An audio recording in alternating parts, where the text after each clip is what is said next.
Ilan saan nga ba nangampanya mga kandidato sa pagkapangulo? Sino ang may pinakamaraming napuntahan at anong lugar ang pinakadinayo sa kampanya? Yan ang sasagutin sa campaign tracker na nilikha ng GMA News at ng AMA Education System. May report si Pia Arcangel.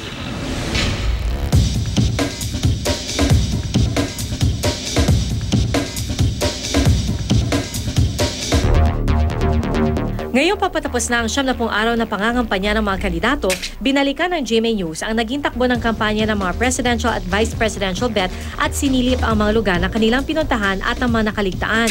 Sa campaign tracker na nilikha ng GMA News at AMA Education System, sinundan namin ang kampanya ng mga kandidato. Tinukoy ang mga lugar na kanilang pinuntahan at inilatag sa isang mapa. Dito makikita ang mga lugar na pinakamadalas na sinuyo at mga lugar na hindi man lang nadalaw. Ang ideyang ito nanggaling kay Javi Severino.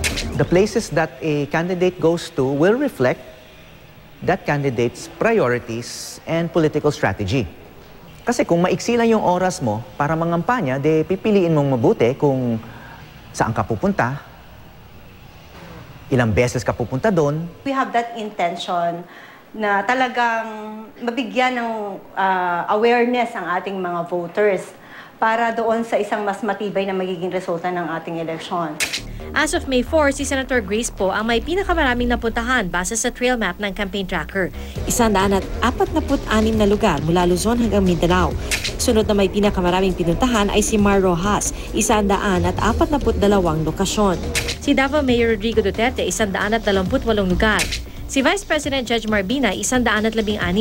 Pinakakaunting inilibot sa bansa si Senator Miriam Santiago, 27. Sa heat map naman, natukoy ang mga lugar na pinakamaraming beses na binisita ng mga nangangampanya. Kapag tinabi sa mapa ng mga vote-rich province, makikitang tugma ang mga lugar na pinakadinayo ng mga kandidato sa mga lugar na may pinakamaraming botante. Sa heat map, yung pinakapula, yun ang may pinakamadalas pinutahan. So concentrated yun. So NCR, of course, Central Luzon, and then towards Pangasinan.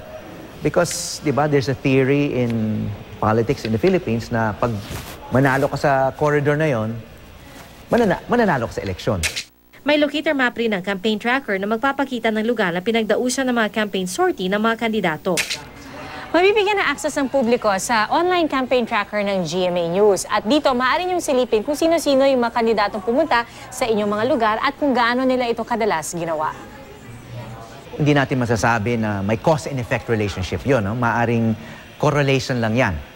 But it adds another layer of information para mas maunawa natin yung mga political results sa isang lugar.